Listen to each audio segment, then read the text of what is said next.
Alors je perce, je peux même percer jusqu'au bout. Jusqu'au fond, ouais. Jusqu'au fond. Voilà. Donc je vais le remonter un petit peu.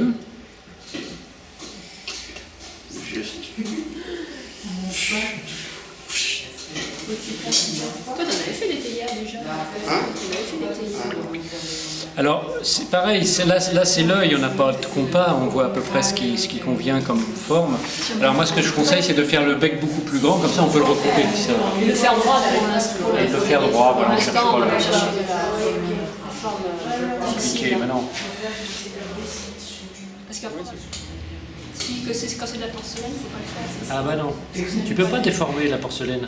Elle retrouve, on appelle ça la mémoire de la terre. Mémoire de forme.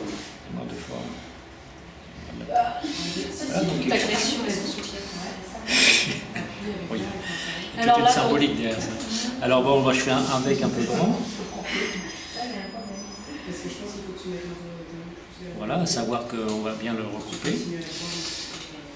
Et alors là, quand on le décroche, on le déforme toujours un peu, mais c'est pas bien grave, puisqu'on sait qu'on va le recouper de toute façon. Mais là, C'est très épais ce que tu as fait à la base, d'accord. Voilà. Ah oui.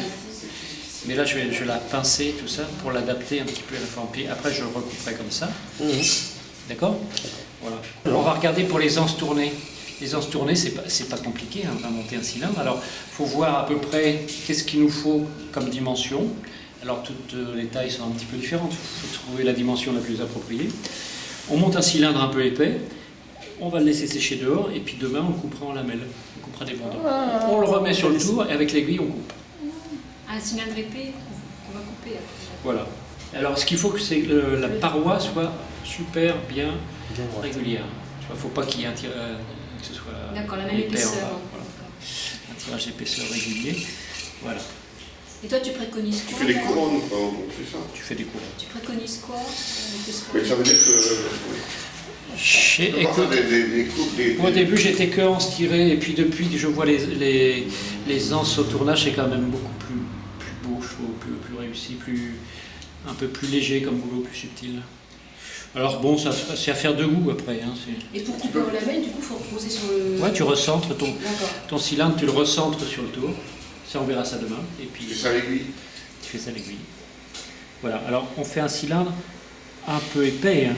Et ça prend beaucoup d'épaisseur, pour tout le monde. Si, là, regarde. Quoi, un centimètre, quoi? Un petit centimètre, là.